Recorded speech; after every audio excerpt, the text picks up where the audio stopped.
Hi guys and welcome back to the channel Deepak Yadav Education. Welcome to the Daily Hindu News and Editorial Analysis of 4th of January 2025. तो guys आज है तारीख 4 जनवरी 2025 और है Saturday. देखेंगे आज के द हिंदू कंप्लीट न्यूज़पेपर को। एवन न्यूज़पेपर के साथ साथ जो भी आपके दूसरे इंपॉर्टेंट करंट अफेयर्स है, आज की तारीख से जितने भी इंपॉर्टेंट खबरें निकल कर आती हैं दोस्तों, वो सारी खबर करने वाले हैं।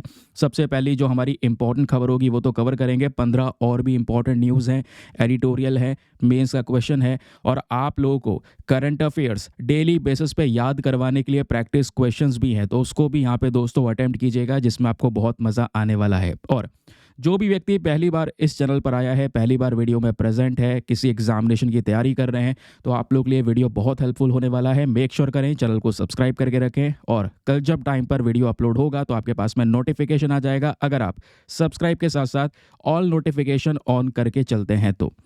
चलिए आगे बढ़ते हैं, लेकिन आगे बढ़ने से पहले अगर आपको इस लेक्चर का पीडीएफ चाहिए तो क्या करना है, सबसे पहले डाउनलोड करना है टेलीग्राम, देन उसके बाद जाके सर्च बॉक्स में टाइप करना दीपक यादव एजुकेशन यूपीएससी।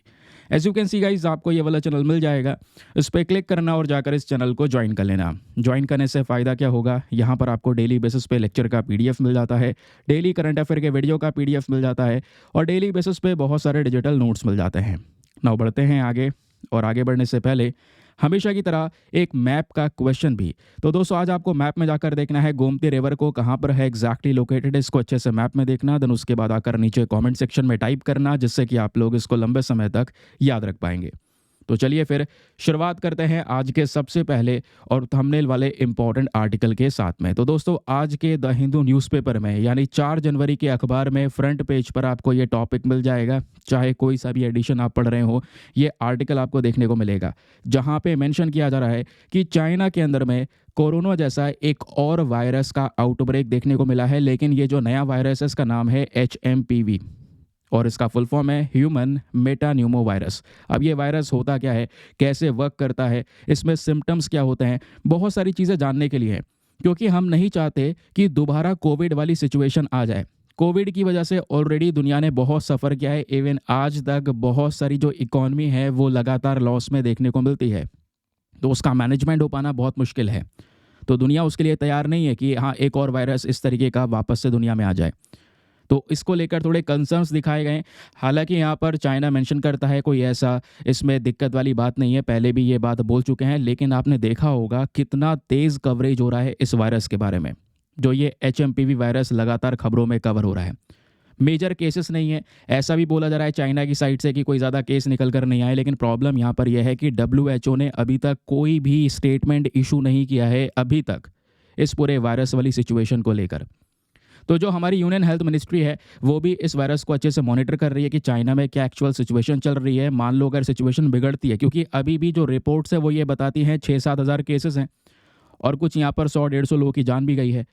तो अगर सिचुएशन बिगड़ती है तो उसी के हिसाब से दोस्तों दूसरे कंट्रीज़ को स्टेप्स उठाना होगा, जो मूवमेंट है बिटवीन दी कंट्रीज़ उसको रोकना होगा, अगर यहाँ पे हमें प्रिवेंट करना है इस वायरस को फैलने से। तो बाकी बहुत सारी चीज़ें हैं उसको भी जानेंगे, ये तो केवल आपकी न्यूज़ है जो आर्टिकल में प्रेजेंट है, लेकिन इस खबर से नोट्स कैसे बनाने हैं, चलिए मैं आपको बिल्कुल हर एक चीज़ रेडी करके दे रहा हूँ। देखो यहाँ पर आप देख पाओगे हर एक चीज़ की इसमें सिम्टम्स वगैरह क्या हैं, HMPV वायरस क्या है, पहले सिनेरियो क्या रह चुका है, वो सब कुछ आपको यहाँ पे डिटेल से मिल जाएगा।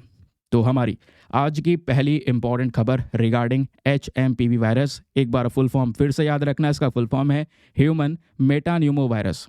एक रेस्पिरेटरी वायरस दोस्तों आपको ये देखने को मिलेगा जो आपके रेस्पिरेटरी सिस्टम में, जो आपका अपर और लोअर रेस्पिरेटरी ट्रैक्ट है, दोनों में यहाँ पर ये इन्फेक्शन की वजह से आपके सिस्टम को ख़राब कर सकता है। अब जब मैं बात करता हूँ अपर रेस्पिरेटरी ट्रैक्ट और लोअर, तो बेसिकली यहाँ पे बात कर रहा हूँ मैं इस वाले सिस्टम की और इस वाले सिस्टम की। ये दो सिस्टम्स आपको देखने को मिलेंगे।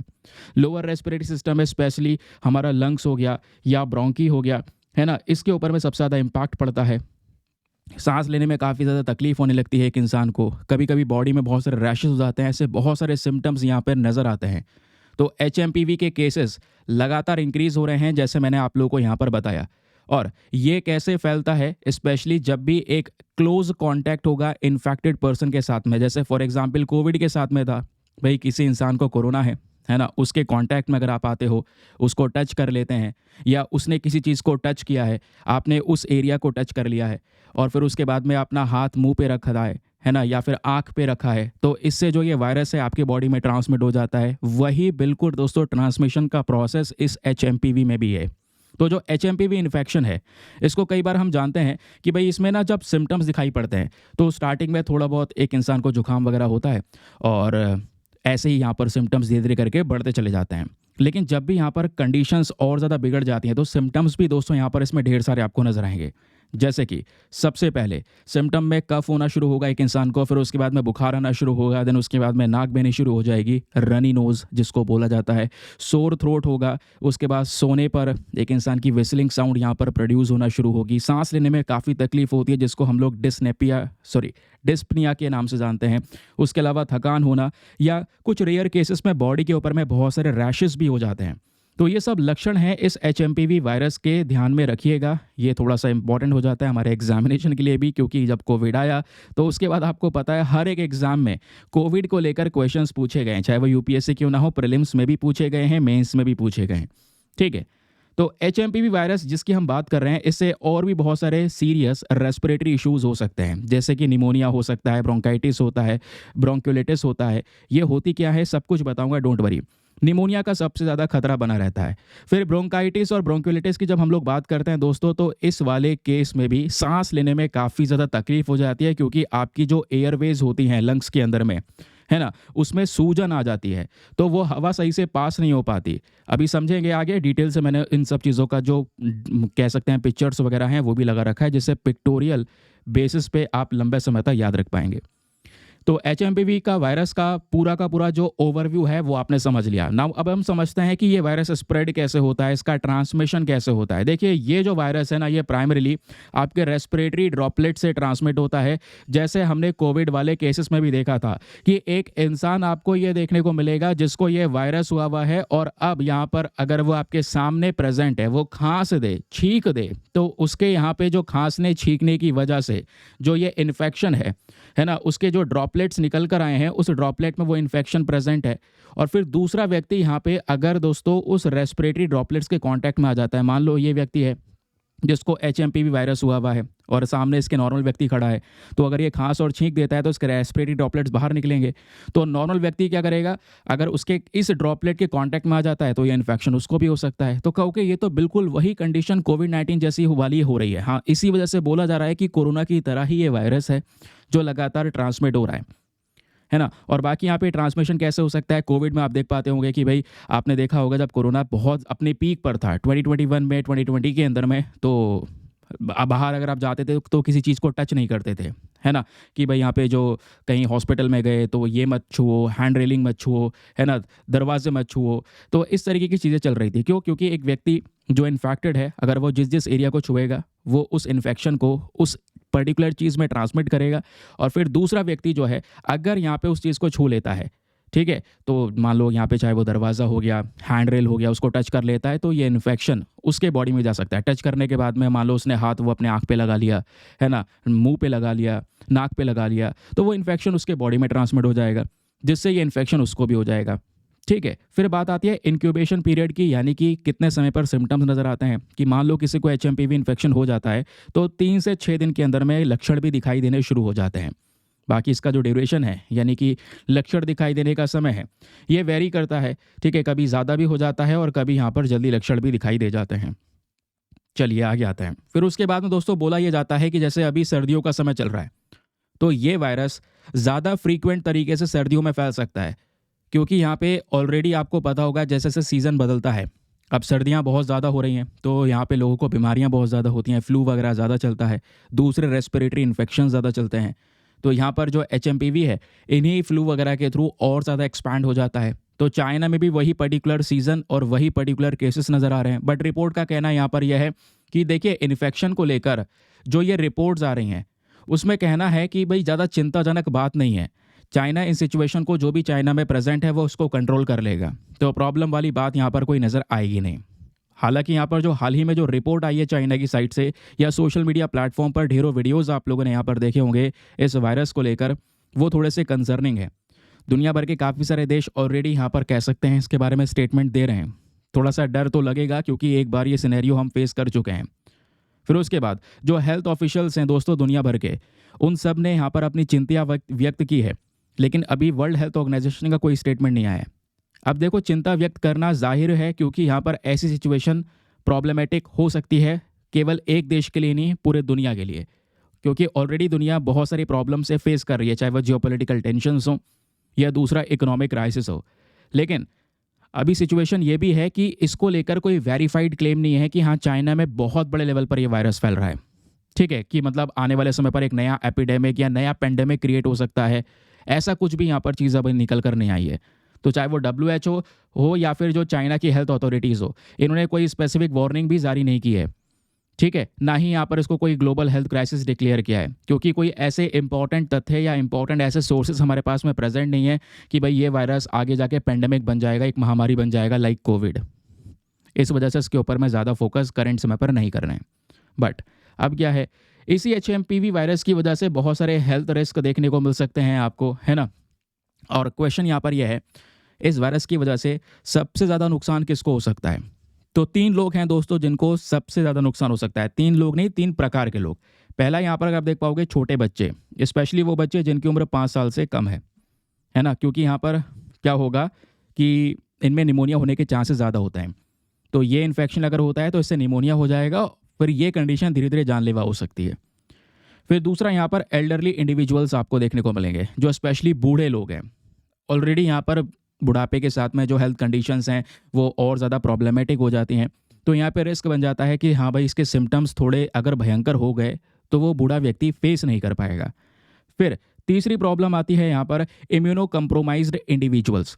यहाँ पे स्पेशली वो लोग आपको देखने को मिलेंगे जिनका इम्यून सिस्टम बहुत ही ज़्यादा कमज़ोर होता है। और आपको पता है, अब इम्यून सिस्टम जिसका कमज़ोर है उसके लिए तो छोटी मोटी और हल्की बीमारी भी जानलेवा हो जाती है।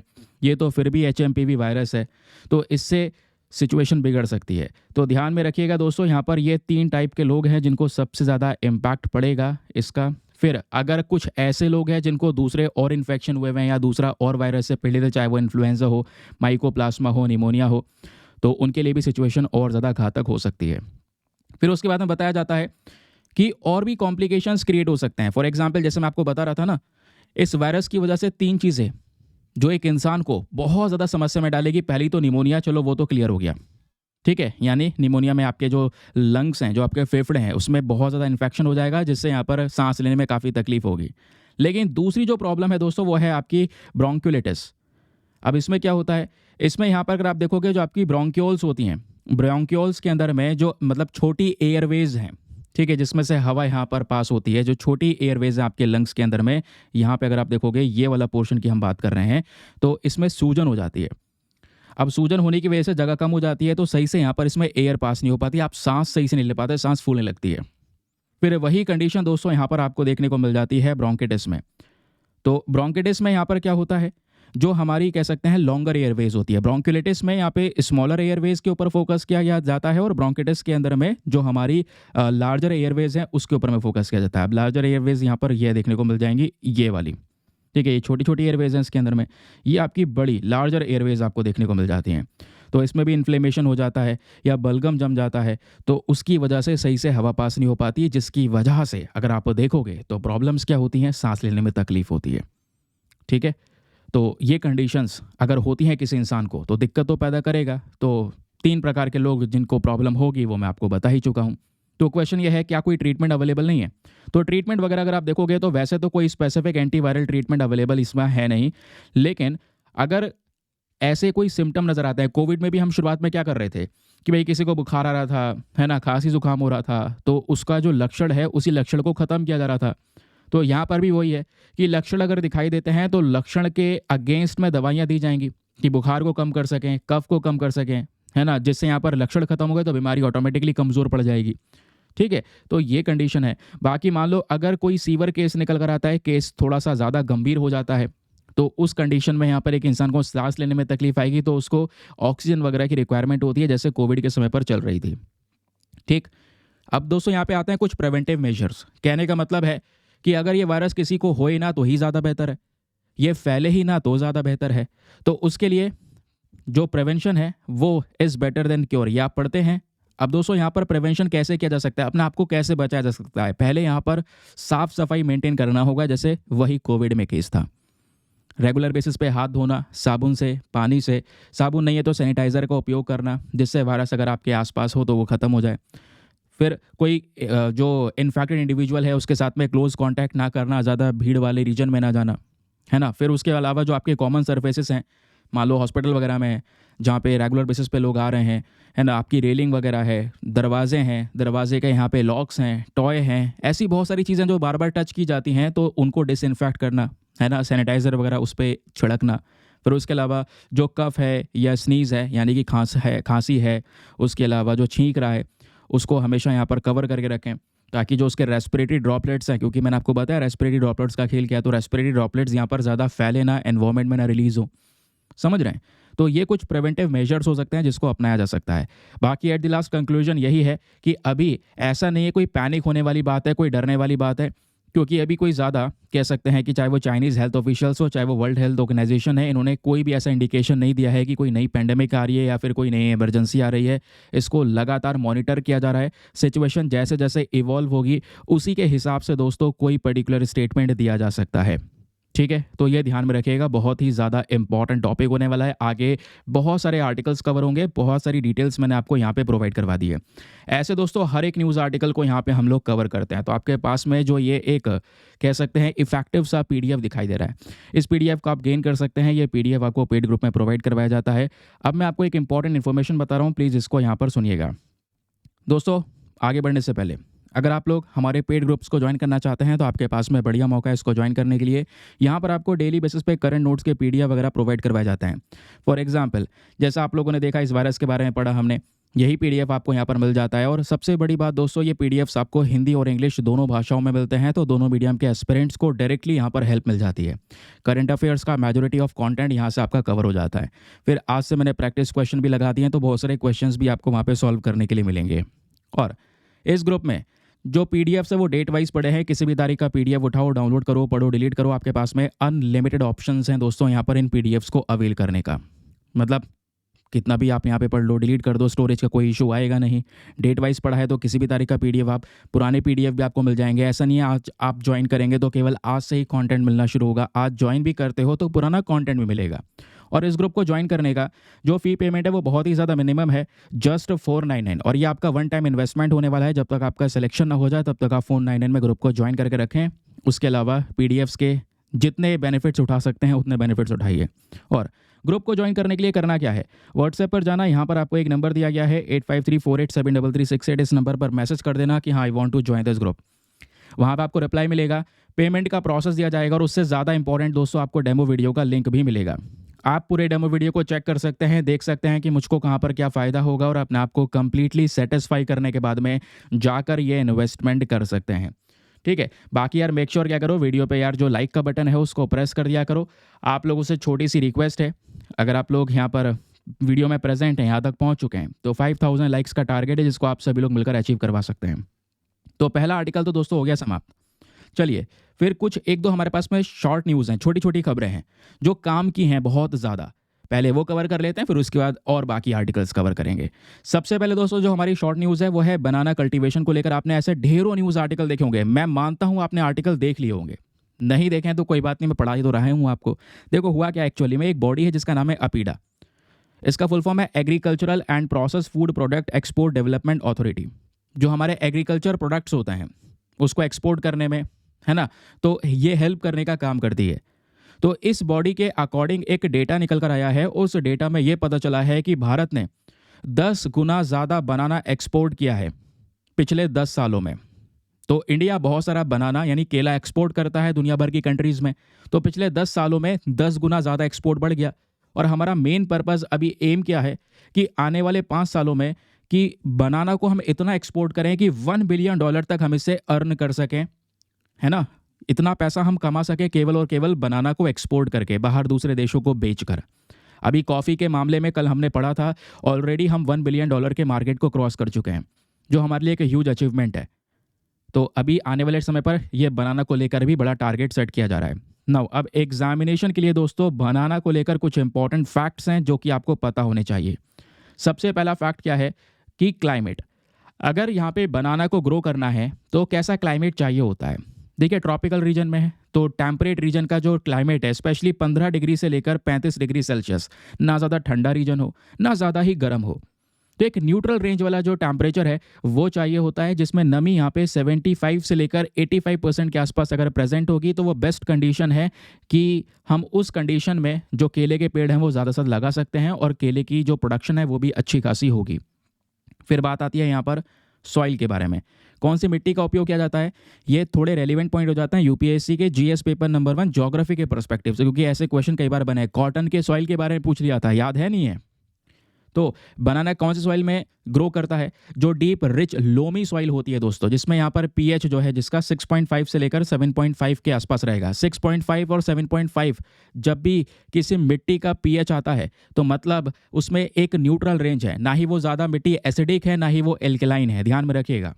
ठीक है, एक अच्छी खासी फर्टिलिटी यहाँ पर मिलती है, अच्छी खासी यहाँ पर पर्याप्त मात्रा में उसमें मॉइस्चर वगैरह भी होता है।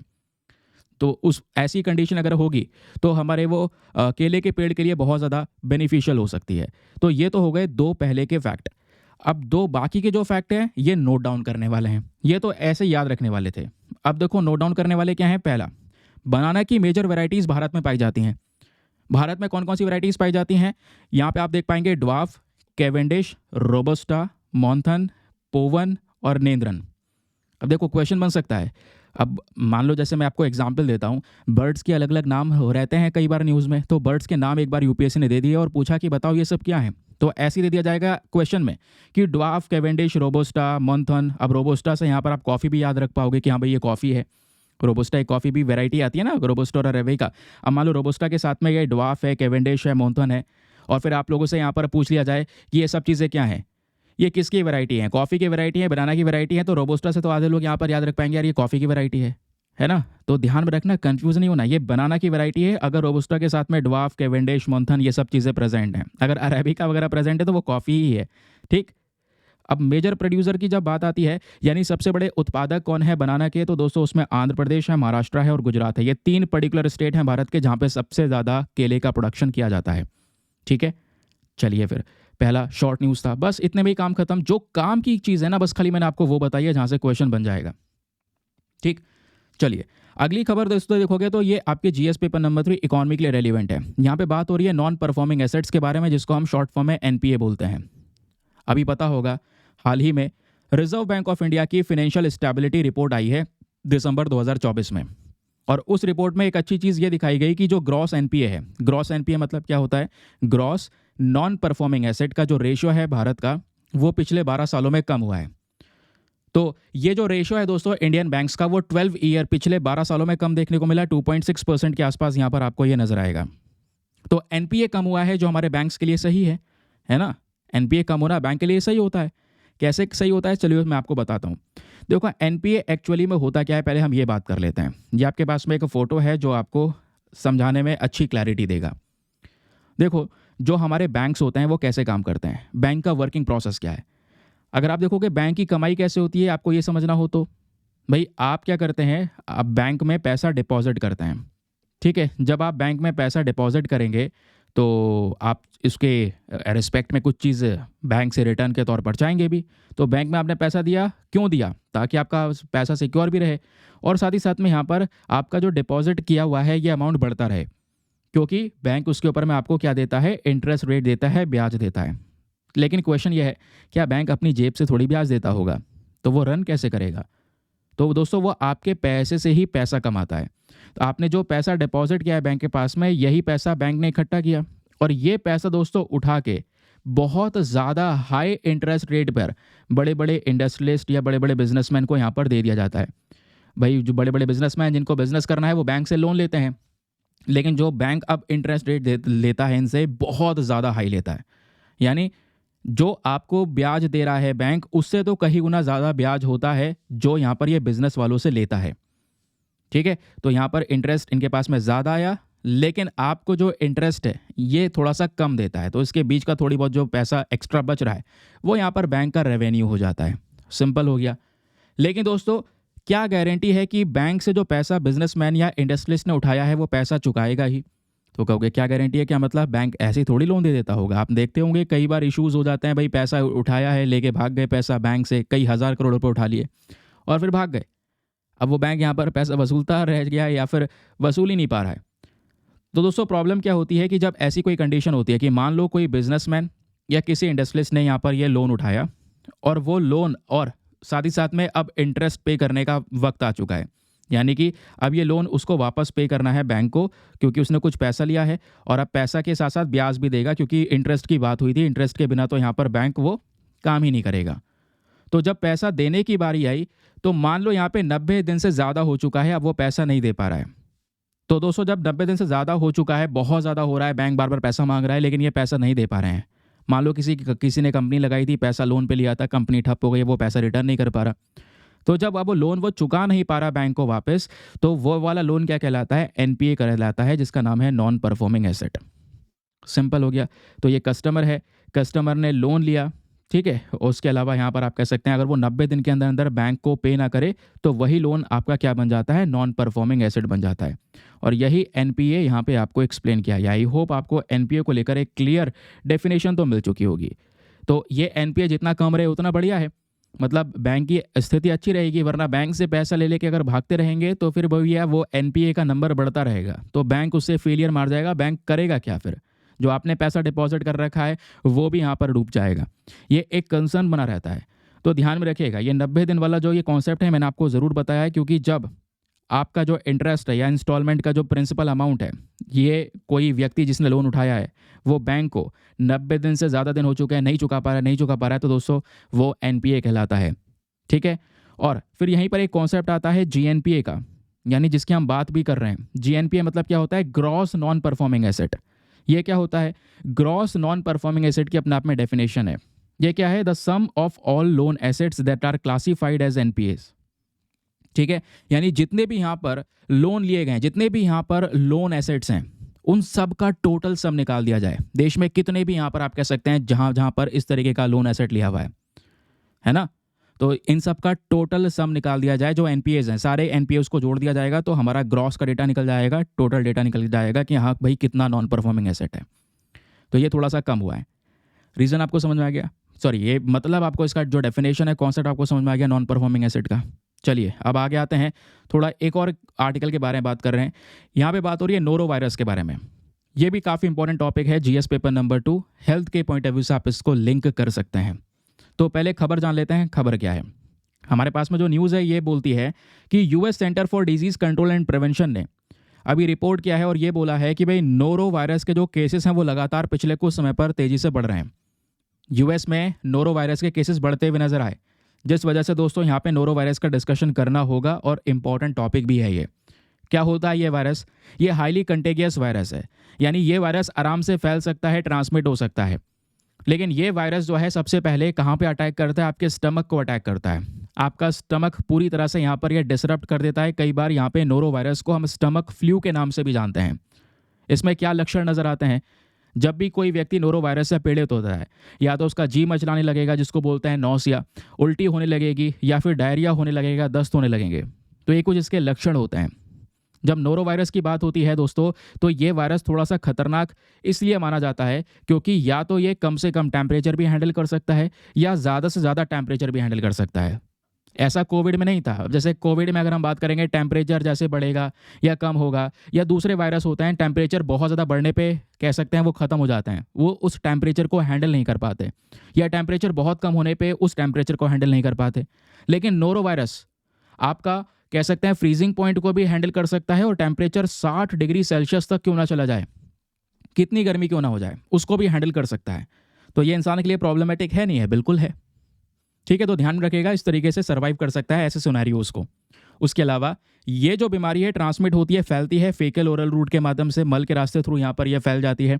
उसके अलावा कोई गंदा खाना या कह सकते हैं पानी ऐसा पी लेना जो कि यहाँ पर कंटेमिनेटेड हो इस वायरस की वजह से, तो ऑब्वियस सी बात है बीमारी फैलेगी। या पर्सन टू पर्सन अगर डायरेक्टली कांटेक्ट में आते हैं तो इससे भी नोरो वायरस स्प्रेड हो सकता है।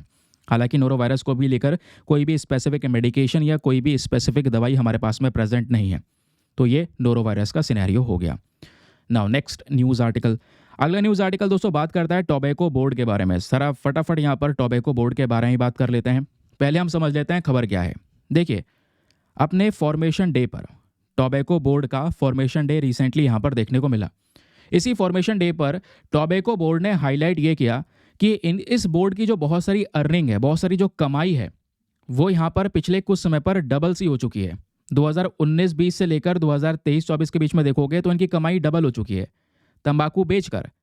लेकिन दोस्तों, ये जो तंबाकू बेचकर कमाई डबल हुई है, इसमें लो क्वालिटी वाला तंबाकू नहीं है। तंबाकू की वैरायटीज़ होती हैं और एक तंबाकू की वैरायटी आती है FCV, जिसको बोलते हैं फ्लू क्योर्ड वर्जीनिया। तो ये वाला जो तंबाकू है दोस्तों, ये अच्छी क्वालिटी वाला है ना। तो इसके थ्रू बहुत सारा जो कमाई है, जो अर्निंग है, वो हुआ है पिछले कुछ समय पर। ये बात यहाँ पे बोली जा रही है, जिस वजह से टोबैको बोर्ड चर्चाओं में है। तो क्वेश्चन यहाँ पर ये आता है कि ये जो पहली बात ये ध्यान में रखिएगा कि ये FCV होता क्या है, तंबाकू में FCV टोबैको क्या होता है। नाम बता चुका हूँ मैं आपको, फ्लू क्योर्ड वर्जीनिया। ये जो टोबैको है, ये हाई क्वालिटी का तंबाकू होता है, जिसमें एक खतरनाक सी खुशबू होती होगी। एरोमेटिक टोबैको के बारे में यहाँ पे बात हो रही है ना। और ये वाला जो तंबाकू है, इसका बहुत ज़्यादा यूज़ किया जाता है सिगरेट्स को प्रोड्यूस करने में, क्योंकि आप देखोगे जो सिगरेट्स बनाई जाती हैं उसमें भी यहाँ पर टोबैको ही भरा जाता है। तो ये वाला जो FCV है, इसका इस्तेमाल करते हैं सिगरेट्स को बनाने के लिए, ठीक है। और ध्यान में रखने वाली एक और ज़रूरी बात है, वो क्या है कि आज के समय पर भारत जो है वो दूसरा सबसे बड़ा उत्पादक है तंबाकू का पूरे दुनिया में। चाइना के बाद, चाइना 3rd नंबर पर है। उसके बाद यहाँ पर अगर आप देखोगे, चाइना पे 1st नंबर पर है। तो उसके बाद इंडिया दूसरे नंबर पर आता है। सबसे ज़्यादा प्रोडक्शन हम करते हैं यहाँ पर तंबाकू का। 1st नंबर पे चाइना आता है। लेकिन ये नॉर्मल तंबाकू की बात हो रही है। मैंने आपको बताया तंबाकू में वैराइटीज़ होती हैं। तो FCV वाला जो तंबाकू है, जो हाई क्वालिटी वाला यहाँ पर तंबाकू है, इस कैटेगरी में भारत 4th पर आता है, ठीक है। इस कैटेगरी में इंडिया 4th सबसे बड़ा प्रोड्यूसर है। हालांकि अर्निंग बड़ी है, जिस वजह से ये चर्चाओं में है। हाल ही में यहाँ पर इसका फॉर्मेशन डे को थोड़ा ऑब्जर्व किया गया, क्योंकि तंबाकू जो बोर्ड बना था वो 1 जनवरी को बना था 1976 में। तो अभी 1 जनवरी निकली है, इसलिए फॉर्मेशन डे की बात हो रही है, इसलिए तंबाकू बोर्ड की बात हो रही है, इसलिए ये एक छोटे से डेटा की बात हो रही है। क्लियर हो गया। तो दोस्तों, जब हम बात करते हैं तंबाकू बोर्ड की, तो उसका हेडक्वार्टर आंध्र प्रदेश में है। ध्यान में रखिएगा, क्वेश्चन आप लोगों से बन जाता है। क्या मुझे आप बताएंगे आंध्र प्रदेश में वो कौन सा पर्टिकुलर डिस्ट्रिक्ट है जहाँ पे तंबाकू बोर्ड का हेडक्वार्टर है? एक बार UPSC यहाँ से सवाल पूछ चुका है। तो हमने 1 जनवरी को इसको बनाया एक पार्लियामेंट के एक्ट के माध्यम से। उस एक्ट का नाम है टोबैको बोर्ड एक्ट 1975। फिर बात आती है इसके ऑब्जेक्टिव के बारे में। तो दोस्तों, यहाँ पर जो ये तंबाकू बोर्ड है, इसका मेन काम क्या है? तंबाकू इंडस्ट्री को ग्रो करना, इसको प्रमोट करना। उसके अलावा जो तंबाकू का प्रोडक्शन हो रहा है, डिस्ट्रीब्यूशन हो रहा है, इन सब चीज़ों को रेगुलेट करना, इसके एक्सपोर्ट को रेगुलेट करना। फिर आती है बात मिनिस्ट्री की, विच इज़ वेरी इंपॉर्टेंट। देखो, अगर कोई क्वेश्चन बना तो यहाँ से मिनिस्ट्री से पूछ लिया जाएगा कि बताइए जो तंबाकू बोर्ड है, इसको कौन सा मंत्रालय संभालता है या कौन से मिनिस्ट्री के अंडर में आता है? तो उस मिनिस्ट्री का नाम है department of commerce ministry of commerce and industry, ठीक है। जब आज आपसे पूछा जाएगा मंत्रालय, तो मंत्रालय है ministry of commerce and industry. जब आपसे पूछा जाएगा डिपार्टमेंट, तो इस मंत्रालय के अंदर वो है डिपार्टमेंट ऑफ कॉमर्स, ठीक है। ये कुछ बेसिक सी चीज़ें हैं, यहाँ से क्वेश्चन बने हैं। ये मैं आपके लिए प्रीलिम्स के लिए शॉर्ट न्यूज़ हैं अलग से, जो मैं आपको पढ़ा रहा हूँ, या दूसरे एग्जाम में जो आपको यहाँ पर हेल्प करेगी। खबर क्या है वो भी हाथों हाथ बता चुका हूँ, ठीक है, क्योंकि मैंने शॉर्ट न्यूज़ और लॉन्ग न्यूज़ दोनों के पैटर्न यहाँ पे जोड़ दिए हैं। चलिए, अगली जो खबर है ये बात करता है national mission for clean Ganga के बारे में। अब मामला क्या है, ज़रा पहले इसको सुन लेते हैं। तो जो हमारी एग्जीक्यूटिव कमेटी है national mission for clean Ganga की, इन्होंने बहुत सारे इनिशिएटिव्स रिसेंटली उठाए हैं। जैसे यहाँ पर एक ट्रीटमेंट प्लांट लगाया है जिसका नाम है चंदौली सीवेज ट्रीटमेंट प्लांट। ये जो प्लांट है ये इसलिए लगाया गया है ताकि गंगा नदी को साफ़ किया जा सके। तो हाल ही में यहाँ पर ये काम किया गया, जिस वजह से national mission for clean Ganga चर्चाओं में आ गया, क्योंकि इसी मिशन की एग्जीक्यूटिव कमेटी ने ये कदम उठाया है गंगा नदी को साफ़ करने को लेकर। तो ये NMCG है क्या? चलिए मैं आपको बताता हूँ। ये बस खाली 3 से 4 पॉइंट ध्यान में रखिएगा जो मैं आपको बताने वाला हूँ, यहीं से क्वेश्चन बनेगा अगर बना तो NMCG क्या है? ठीक है, ये आपको समझ में आ गया। एक इंपॉर्टेंट मिशन है जो हमने चला रखा है, जहाँ पे गंगा नदी को साफ़ करना हमारा मेन पर्पज़ है। और ये मिशन कौन से मंत्रालय के अंदर में कवर किया जाता है? मिनिस्ट्री ऑफ जल शक्ति के तहत यहाँ पे हमारा मेन काम है इस मिशन को इम्प्लीमेंट करने का। और ये जो मिशन है ये national Ganga river basin authority नाम का जो एक इम्पॉर्टेंट बॉडी है, उसी का ही यहाँ पर एक कह सकते हैं कि अंडर में आने वाला मिशन हुआ करता है। लेकिन ये जो एनजीआरबीए बॉडी है दोस्तों, जिसके बारे में अभी हमने बात की, इस बॉडी को हमने एनवायरमेंट प्रोटेक्शन एक्ट के तहत बनाया था 1986 में। लेकिन एनजीआरबीए, जिसके अंदर में खुद यहाँ पर हमारा national mission for clean Ganga आता है, तो हमने एनजीआरबीए को ही रिप्लेस कर दिया था 2016 में। 2016 में इसको नेशनल गंगा काउंसिल के माध्यम से रिप्लेस कर दिया गया। तो आज हमारे पास में एक बॉडी है जो पूरे के पूरे इस कमेटी को देखती है या इस कमीशन को इम्प्लीमेंट करती है। National mission for clean Ganga को यहाँ पर कौन इम्प्लीमेंट करता है? इसको इम्प्लीमेंट करता है नेशनल गंगा काउंसिल। ठीक है, गंगा काउंसिल जो 2016 में आया, जिसने पुरानी वाली एनजीआरबीए को रिप्लेस कर दिया था। तो जो नेशनल गंगा काउंसिल है, इसको प्रधानमंत्री चेयर करते हैं। ध्यान में रखिएगा, इसकी जो चेयरमैनशिप है वो प्रधानमंत्री के पास में होती है। इसका मेन पर्पस यही है कि गंगा नदी को साफ करना, जो पोल्यूशन है वहाँ पे जो प्रदूषण है उसको ख़त्म करना, नदी की प्रोटेक्शन करना, है ना, ये हमारा मेन पर्पस है। और ये जो पूरा काउंसिल हमने डिस्कस किया है, नेशनल गंगा काउंसिल, इसके अंदर में दो मैनेजमेंट स्ट्रक्चर आपको नजर आएगा। एक होता है यहाँ पर गवर्निंग काउंसिल और दूसरा होती है एग्जीक्यूटिव कमेटी। चाहे वो गवर्निंग काउंसिल हो चाहे वो एग्जीक्यूटिव कमेटी हो, दोनों के दोनों यहाँ पर डायरेक्टर जनरल ही हेड करते हैं। ठीक है, क्लियर हो गया? तो ये हो गया बेसिक्स ऑफ फैक्ट। तो ये तो दोस्तों आज के हमारे कुछ इंपॉर्टेंट शॉर्ट न्यूज़। नाउ मैं अब आप लोगों से बोलना चाहूँगा कि मैंने कुछ क्वेश्चंस यहाँ पे आपके सामने प्रेजेंट किए हैं। प्लीज़ इन क्वेश्चन के आंसर दीजिएगा। फिर इसके नीचे आंसर्स मैंने एक साथ दिए हैं, है ना, बट वो मैं आंसर बिल्कुल लास्ट में बताऊंगा। पहले आप लोगों का काम है कि जो मैंने क्वेश्चंस आपके सामने प्रेजेंट किया है, वीडियो को पॉज करके इसके आंसर देना, या फटाफट मेरे साथ में कमेंट सेक्शन ओपन करो और फर्स्ट, सेकंड, थर्ड, फोर करके एक एक करके आंसर लिखते हुए चलना। देखते हैं यहाँ पर थोड़ा सा आपका जो माइंड स्टेबिलिटी है वो किस तरीके से मेंटेन रहता है। आपने जो चीज़ें पढ़ी हैं, आपका कंसंट्रेशन कैसे बना हुआ था। अगर आप ध्यान से चीज़ें सुनेंगे और मान लो यहाँ पे आपने सभी क्वेश्चंस बिल्कुल सही सही इसका उत्तर दिया है, तो कंसंट्रेशन आपका थोड़ा पीक लेवल पे था, अच्छी तरीके से आप चीज़ों को सुन रहे थे, क्योंकि अभी थोड़ी देर पहले पढ़ा है। इसी चीज़ को अभी यहाँ पे आपने समझना होगा और देखना होगा कितना कुछ सीखा है आपने। तो क्वेश्चन दोस्तों बहुत ही जेन्युइन है जो आपके सामने प्रेजेंट किए गए, जो आर्टिकल दिए गए हैं उसी के आधार पर है, और ऐसे क्वेश्चन पूछे जाते हैं बहुत सारे एग्जाम में। चलिए, क्वेश्चन नंबर 1 आपके सामने। Which country is the second largest producer of tobacco in the world? बताइए, अभी मैंने आपको पढ़ाया था कि बताइए पहली सबसे लार्जेस्ट प्रोड्यूसर, दूसरी सबसे बड़ा उत्पादक कौन है तंबाकू का पूरे दुनिया में। तो दूसरा बताओगे तो पहला ही बता देना कि भाई पहला कौन है, फिर उसके बाद दूसरे का नाम लिख देना। पहला क्वेश्चन, फटाफट आंसर लिखो। दूसरा क्वेश्चन बोलता है, under which ministry does the tobacco board function? वो कौन सा मंत्रालय है जिसके अंडर में टोबैको बोर्ड काम करता है, याद करो। ठीक है। थर्ड क्वेश्चन बात करता है, who chairs the national Ganga council? जो नेशनल गंगा काउंसिल है, इसकी चेयरमैनशिप किसके पास होती है? और इसी काउंसिल ने दोस्तों 2016 में national Ganga river basin authority को रिप्लेस कर दिया था। तो एक तो यहाँ पर एक चीज़ याद हो गई। दूसरा ये बताओ कि जो ये नेशनल गंगा काउंसिल है, इसकी चेयरमैनशिप किसके पास में होती है? Third question, what temperature range can noro virus survive in? वो टेम्परेचर रेंज कौन सा है? वो ज़्यादा से ज़्यादा कितना टेम्परेचर हो सकता है जिसको नोरो वायरस यहाँ पर झेल सकता है? बताइए, पढ़ाया था अभी। फिर next question, is there a specific medication available for norovirus? क्या यहाँ पर नोरो वायरस के लिए कोई दवा वगैरह अवेलेबल है, कोई ट्रीटमेंट अवेलेबल है तो वो कौन सा ट्रीटमेंट है बताइए, और नहीं है तो यहाँ पर उसके बारे में बताइए।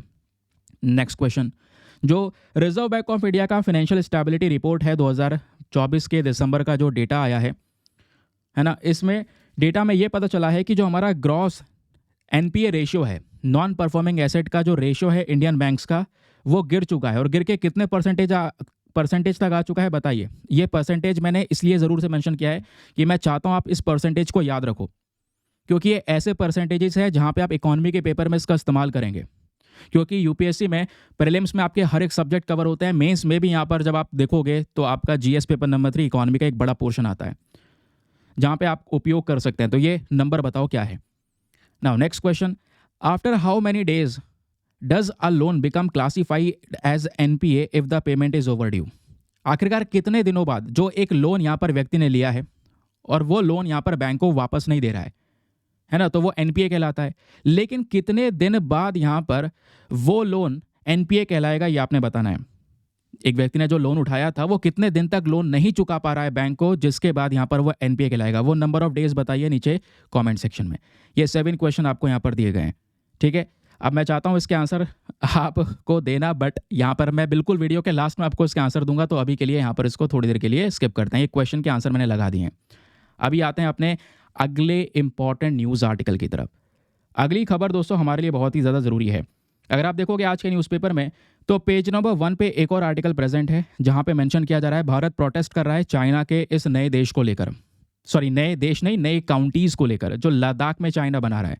मैंने पहले ही बोल चुका हूँ, चाइना पे हम किसी भी तरीके से कोई विश्वास कर नहीं सकते, और वो चीज़ आज प्रूव भी हो रही है। मैं आपको एक दिन एक बात बताई थी कि भाई जो 1962 का वॉर हुआ था, 1962 का जो यहाँ पे युद्ध हुआ भारत चाइना के बीच में, उससे पहले चाइना बहुत विश्वास दिला चुका था इंडिया को कि हाँ, हम एक साथ हैं, हिंदी चीनी भाई भाई हैं। लेकिन क्या हुआ, 1962 में एक वॉर वाला सिनेरियो जनरेट हुआ। हर 10 साल में यहाँ पर इस तरीके का सिनेरियो बन जाता है। अभी भी दोस्तों गलवान वैली में जो इंसिडेंट हुआ उसके बाद से रिलेशंस खराब थे। अब थोड़ा बहुत इंप्रूवमेंट शुरू हो रहा था। अभी यहाँ पर जो आपको पता होगा ब्रिक्स का समिट हुआ रशिया के कजान में, वहाँ पे भारत और चाइना के लीडर्स के बीच में डिस्कशन हुआ, जिसके बाद हमने डिसाइड किया कि बॉर्डर पे शांति बनाएंगे। लेकिन अब ये खबर क्या है, फ्रंट पेज पे आज की खबर है। खबर यह है कि चाइना हमारे लद्दाख वाले हिस्से को अपने लिए एक नया डिस्ट्रिक्ट बनाना चाह रहा है, और बना रहा है स्पेशली। तो भारत क्या कर रहा है, भारत केवल प्रोटेस्ट कर रहा है इसके अगेंस्ट में। वो यहाँ पर निंदा कर रहे हैं। इंडिया ने यहाँ पर प्रोटेस्ट किया है, कंडेम किया है इसको कि भाई चाइना हमारी मतलब कह सकते हैं 2 काउंटीज़ वो बना रहा है। चाइना का एक जगह है जिसका नाम है होतान प्रेफेक्चर। अगर मैं आपको मैप में दिखाऊं तो ये आपका पास में मैप प्रेजेंट है, ठीक है। और इस मैप में देखोगे दोस्तों, ये है चाइना और ये है यहाँ पर इंडिया का हमारा ऊपर जम्मू कश्मीर वाला हिस्सा। ठीक, क्लियर हो गया। अब यहाँ पर आप देख पाओगे दोस्तों, ये पीओके वाला रीजन है, सॉरी पीओके कह रहा हूँ, जो हमारा अक्साई चीन वाला हिस्सा है ये। अब ये जो जहाँ पे आपको ये लोकेशन दिख रहा है, रेड कलर का डॉट दिख रहा है, यही है दोस्तों यहाँ पर वो वाली प्लेस जिसकी हम बात कर रहे हैं। ठीक है, जो जगह मैंने आपको यहाँ पर अभी दिखाई है वही है होतान। ठीक है, अगर मैं आपको थोड़ा सा और मैप दिखाऊं तो एक सेकंड को, हाँ ये आप देख पाओगे, यही मैप है यार, मैंने दूसरा मैप लगाया था शायद वो है नहीं। होतान यहाँ पे है, होतान इनका प्रोविंस जो है। तो ये इस एरिया को एक्सपैंड कर रहे हैं और ये चाहते हैं कि जो ये एक्साई चीन वाला हिस्सा है, लद्दाख वाला रीजन है, इसको नया डिस्ट्रिक्ट बनाना चाहते हैं, एक नया जिला बनाना चाहते हैं, वो भी चाइना का। हमारी टेरिटरी वो अपने आप में लेकर उसको एक नया जिला बना रहे हैं। ठीक है, अब इंडिया क्या कर रहा है, इसको लेकर प्रोटेस्ट कर रहा है। इवन हमारे मिनिस्ट्री ऑफ एक्सटर्नल अफेयर्स का कहना यहाँ पर यह है कि इंडिया इस चीज़ को एक्सेप्ट नहीं करेगा। ये जो इलीगल तरीके से चाइनीज ऑक्यूपेशन हो रहा है, इसकी वजह से यहाँ पर इंडिया को प्रॉब्लम्स हो रही हैं। भारत ना ही इसको टॉलरेट करने वाला है। जो डैम प्रोजेक्ट है इसको लेकर भी यहाँ पर कुछ चिंताएं व्यक्त की हैं। अब ये चिंताएं व्यक्त की हैं, देखते हैं आगे किस प्रकार से एक्शन लिया जाता है, क्योंकि चाइना ये सुधरने वाला है नहीं ऐसी सिचुएशन में, जैसे आप यहाँ पर देख पा रहे हैं। ठीक है, अभी गालवान वैली इंसिडेंट था, जैसे मैंने आपको बताया, सिचुएशन अभी नॉर्मली हो रही थी, फिर बाद में एक और खबर आती है यहाँ पर जो आपके सामने ये प्रेजेंट है। ठीक है, तो ये 2 नए कह सकते हैं जिले बना रहे हैं चाइना के पास में ही। चाइना का अपना हिस्से के तौर पर भारत का ये जिला घोषित करने की कोशिश कर रहे हैं। और वैसे अगर आप देखोगे इंडिया चाइना के बाउंड्री डिस्प्यूट्स को लेकर या बॉर्डर डिस्प्यूट को लेकर, तो ये वो है हिस्सा अक्साई चीन वाला रीजन दोस्तों, जिसको चाइना ने ऑक्यूपाई कर रखा है। 1962 की वॉर के बाद यहाँ पर इस हिस्से को इन्होंने कब्जा लिया। इंडिया क्लेम करता है ये हमारा हिस्सा है, जो कि है एग्जैक्टली। चाहे कितने पुराने डॉक्यूमेंटेशन देख लें, इतिहास देख लें, ये भारत को ही रीजन बिलोंग करता है, चाइना को बिलोंग नहीं करता है। बट चाइना यहाँ पर इसको कब्जा रखा है ना। उसके अलावा यहाँ पर भी इनकी हरकत है। ये जो है अरुणाचल प्रदेश दोस्तों, चाइना इसको क्लेम करता है। इवन अरुणाचल प्रदेश अपना बताता है, कहता है कि ये तिब्बत का पार्ट हुआ करता था और तिब्बत आज चाइना का है, तो यहाँ पर यह अरुणाचल प्रदेश भी इनका हुआ। कई बार यहाँ पे आसपास के जो गाँव हैं उनके नाम बदलने लगते हैं अपनी मर्जी से। वैसे अगर आप देखोगे तो ये 2 पोर्शन ऐसे हैं, चाहे वो वेस्टर्न रीजन हो चाहे वो ईस्टर्न रीजन हो, जहाँ पे बॉर्डर पर विवाद बने रहते हैं। लेकिन इन दोनों के अलावा दोस्तों बीच में भी एक मिडिल सेक्टर में आता है एक और रीजन, जिसको बोलते हैं मिडिल सेक्टर में, ये उत्तराखंड वाला रीजन। यहाँ पर भी डिस्प्यूट बना रहता है। ये वो बॉर्डर हैं जहाँ पर चाइना के साथ में विवाद लंबे समय से बने हुए हैं। ठीक है, याद रखेंगे, इंपॉर्टेंट है। चलिए आगे आते हैं उसके बाद में अगली इंपॉर्टेंट खबर की तरफ। अगला जो इंपॉर्टेंट न्यूज़ है दोस्तों, ये है हमारा एडिटोरियल। आपके सामने दिख रहा होगा, आज के न्यूज़पेपर में एडिटोरियल सेक्शन पे जाएंगे तो 2 काम के एडिटोरियल्स आपको मिलेंगे। एक तो आर्टिकल ये मिलेगा जहाँ पे बात हो रही है 1 नेशन 1 इलेक्शन के बारे में। कहोगे व्हाट, 1 नेशन 1 इलेक्शन, पढ़ते पढ़ते पक गए। हमने आंसर भी लिखा है। देखो, मैं भी जो टॉपिक पढ़ा देता हूँ बहुत मुश्किल से दोबारा कवर कर रहा हूँ आजकल, आपको पता होगा। नहीं तो पहले मैं सारी चीज़ें रिपीट करता रहता था, लेकिन अभी नई नई चीज़ें इतनी आ रही हैं कि रिपीट करने का टाइम नहीं मिल पाता। रिपीट करने लग गए तो काम की चीज़ें छूट जाएंगी फिर, है ना। रिविजन तो कर ही लेंगे लेकिन फिर काम की चीज़ें छूट जाएंगी। अब ये आर्टिकल मैं इसलिए डिस्कस कर रहा हूँ क्योंकि नई चीज़ है यहाँ पर। 1 नेशन 1 इलेक्शन को लेकर यहाँ पे जो राइटर हैं उनके कुछ नए ओपिनियंस है, जिसको लेकर मैं आपको एक मेंस क्वेश्चन भी दूंगा जो आपने समझना है और अच्छे से उसका उत्तर लिखना है। ठीक है, तो लिख कब पाओगे? जब इस चीज़ को अच्छे से समझोगे। तो पूरा आर्टिकल एक्सप्लेन करूंगा, सो डोंट वरी। ये आप देख पाएंगे, प्रॉपर डेटा आपके साथ में लेकर आया हूँ। ये पूरा एडिटोरियल का आर्टिकल का प्रेजेंटेशन आपके सामने ये प्रेजेंट है। ठीक है, तो ये सब चीज़ें आपको मिल जाती हैं पेड वाले PDF में। पेड ग्रुप को ज्वाइन कर सकते हैं, ऊपर इन्फॉर्मेशन मैंने दे दिया है। फिर एक एडिटोरियल यहाँ पर यह है जो बात करता है टंगस्टन की माइनिंग को लेकर। तो ये भी समझेंगे मामला चल क्या रहा है, सेंट्रल गवर्नमेंट और तमिलनाडु की सरकार के बीच में क्या डिस्प्यूट है रिगार्डिंग दिस टंगस्टन माइनिंग।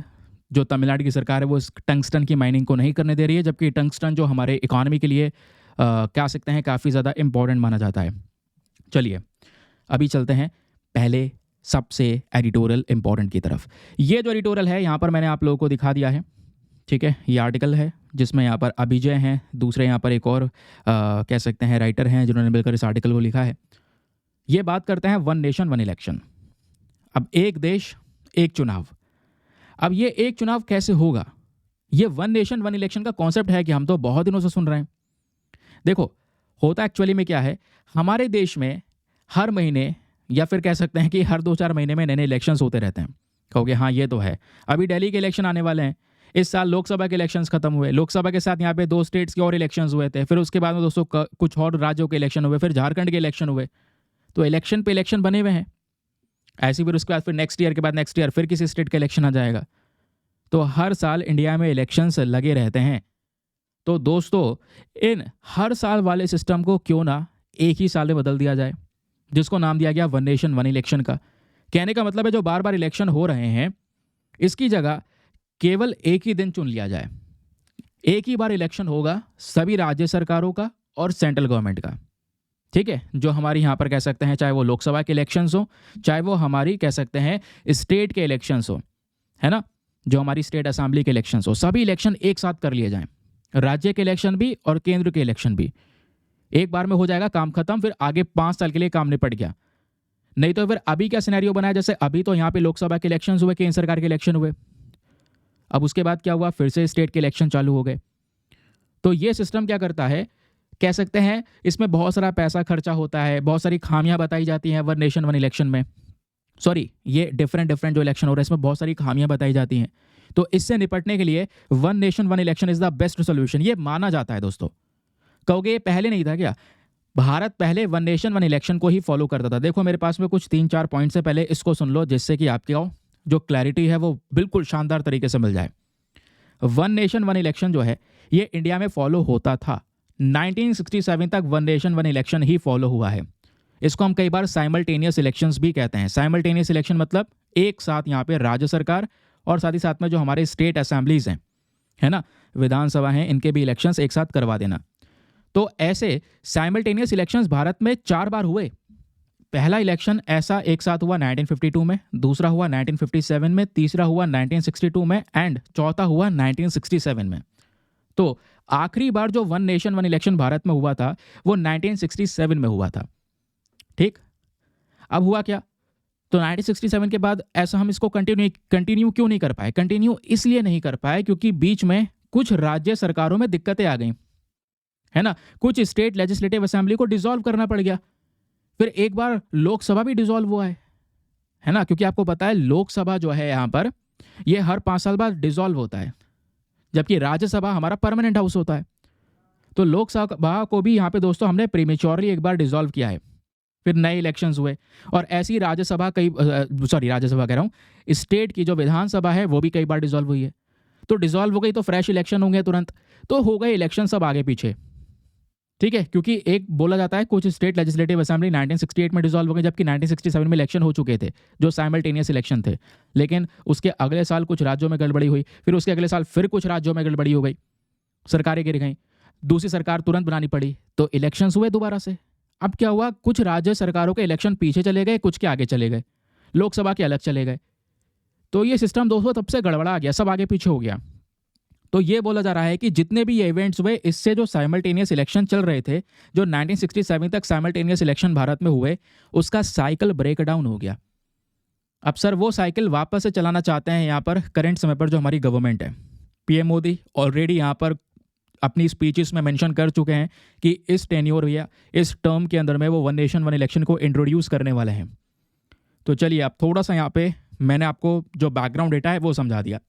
यहाँ पे राइटर ये बोलते हैं कि sir one nation one election आप लागू तो कर सकते हैं, ठीक है, लेकिन इसमें जो कमियां हैं, जो इसमें चैलेंजेस हैं, अगर आप उस चैलेंजेस को निपटा देंगे तब लागू कर सकते हैं, नहीं तो फिर यही वन नेशन वन इलेक्शन हमारे देश के फेडरलिज्म के लिए, हमारी डेमोक्रेसी के लिए खतरा बन सकता है। अब आपको पता है कि जो इंडिया है वो फेडरल स्ट्रक्चर पे वर्क करता है। अब फेडरल स्ट्रक्चर मतलब भाई आज के समय पर हमारा कॉन्स्टिट्यूशन के हिसाब से, हमारा संविधान के हिसाब से देश चल रहा है। तो संविधान के हिसाब से जब देश चलता है तो आपको पता है सेंट्रल गवर्नमेंट को भी पावर्स दी गई हैं, स्टेट गवर्नमेंट को भी पावर दी गई है ना। राज्य सरकार के इलेक्शंस अलग हो रहे हैं, केंद्र सरकार के इलेक्शंस अलग हो रहे हैं, इनके पास में पावर्स भी अलग अलग आपको देखने को मिल जाती हैं, लेकिन पावर्स अलग अलग होने के बावजूद भी साथ में मिलकर काम करते हैं। इसी को यहाँ पे हम फेडरल स्ट्रक्चर बोलते हैं। फिर यहीं पे बोला जाता है भारत कंप्लीटली फेडरल स्ट्रक्चर नहीं है, ये थोड़ा सा क्वासी फेडरल है, जहाँ पे सेंट्रल गवर्नमेंट के पास में ज़्यादा पावर्स होती हैं थोड़ी सी, है ना। सेंट्रल गवर्नमेंट जो है, यूनियन गवर्नमेंट, इनके पास में थोड़ी सी ज़्यादा पावर होती है स्टेट गवर्नमेंट के कंपैरिजन में, जो सभी को पता है। अब दोस्तों यहाँ पे राइटर ये बोलते हैं कि अगर हम भारत के फेडरल बैलेंस को देखें तो फेडरल बैलेंस ऑलरेडी बिगड़ा हुआ है, और उस फेडरल बैलेंस को अगर हम ठीक कर लें तो वन नेशन वन इलेक्शन हो सकते हैं, ठीक है। अब वो फेडरल स्ट्रक्चर क्या है मैं आपको बता चुका हूं क्या है, कैसे काम करता है, लेकिन यहाँ पे राइटर का कहना यह है कि सर आप आर्टिकल 356 को उठाइए ज़रा। आर्टिकल 356 क्या है? ये बात करता है प्रेसिडेंट रूल के बारे में, राष्ट्रपति के शासन के बारे में। सबसे पहली बार जो प्रेसिडेंट का रूल लगा वो केरला में लगा 1959 में। उसके बाद में दोस्तों कई बार बहुत सारे राज्यों में राष्ट्रपति का शासन लगा दिया गया। अब प्रेसिडेंट रूल के बाद में आपको पता ही है कि भाई जो जिस स्टेट में प्रेसिडेंट रूल लग जाता है उस स्टेट की सरकार खत्म हो गई, अब सारी पावर चली गई प्रेसिडेंट के पास में, या कहें तो डायरेक्टली यहाँ पर चली गई केंद्र सरकार के पास में। जबकि संविधान कहता है कि स्टेट गवर्नमेंट और सेंट्रल गवर्नमेंट अलग अलग काम करेंगे, दोनों यहाँ पर मिलकर काम करने वाले हैं, दोनों के पास में पावर्स अलग है, दोनों इलेक्शंस अलग होंगे, है ना। लेकिन क्या हुआ, यहाँ पे ज़्यादा सेंट्रलाइजेशन हो जाता है, यानी आर्टिकल 356 इस्तेमाल करके, प्रेसिडेंट की पावर इस्तेमाल करके, स्टेट की सरकार को खत्म करके स्टेट की सरकार की ताकत यूनियन गवर्नमेंट ले लेती है। तो केंद्र सरकार के पास ये ताकत आ गई, यानी कि सेंट्रलाइजेशन हो रहा है। तो कहोगे आर्टिकल 356 जरूरी भी तो है ना, क्योंकि आर्टिकल 356 में यही तो है कि कोई स्टेट, मान लो किसी राज्य में खुद प्रॉब्लम चल रही है कि कोई राज्य संविधान के हिसाब से नहीं चल रहा है, तो अगर संविधान के हिसाब से नहीं चल रहा है तो यहाँ पे उसके ऊपर में प्रेसिडेंट रूल लगा दिया जाता है, सारी ताकत खींच ली जाती है उसकी। वही केस हो रहा है। तो कहोगे अच्छा है, लेकिन यहाँ पे वर्ड देखना, हो क्या रहा है ना कि इसी आर्टिकल 356 का मिस यूज हो रहा है, गलत तरीके से उपयोग हो रहा है, दुरुपयोग कह सकते हैं, ये हो रहा है। ये नहीं होना चाहिए। आपके पास में पावर है, ठीक है, वो पावर किसी कारणवश दी गई है, लेकिन आप क्या कर रहे हैं, रेगुलर इस्तेमाल कर रहे हैं। पहली बार लगा 1959 में केरला के अंदर में प्रेसिडेंट रूल, फिर उसके बाद में लगातार लगते रह गए 130 बार। देश की आज़ादी से अभी तक 130 टाइम से भी ज़्यादा इस तरीके की प्रॉब्लम्स या प्रेसिडेंट रूल्स को यहाँ पर फेस किया जा चुका है। तो भाई अगर ऐसा होता रहेगा तो स्टेट गवर्नमेंट किस लिए बनाई गई है? तो स्टेट गवर्नमेंट के पास में जो पावर्स है, ऑटोनॉमी है, ये कहीं ना कहीं वॉयलेट हो रही है। इससे क्या होता है, पॉलिटिकल इनस्टेबिलिटी क्रिएट हो रही है, समझ रहे हैं। और इससे क्या होगा, सबसे बड़ी बात, केंद्र सरकार और राज्य सरकार के संबंध, जो रिलेशंस है वो डिस्टॉर्ट होंगे, वो खराब होते हुए नजर आएंगे। जबकि संविधान में बहुत सारे प्रोटेक्शन दिए गए। एक जजमेंट आया था SR बोमई केस जजमेंट, जिसका मेन पर्पज ये था कि आर्टिकल 356 का बेफिजूल में इस्तेमाल नहीं करना है। ये क्लियरली SR बोमई केस में बोला गया, लेकिन उसके बावजूद भी दोस्तों यहाँ पर ये मिसयूज कंटिन्यूसली होता रहा।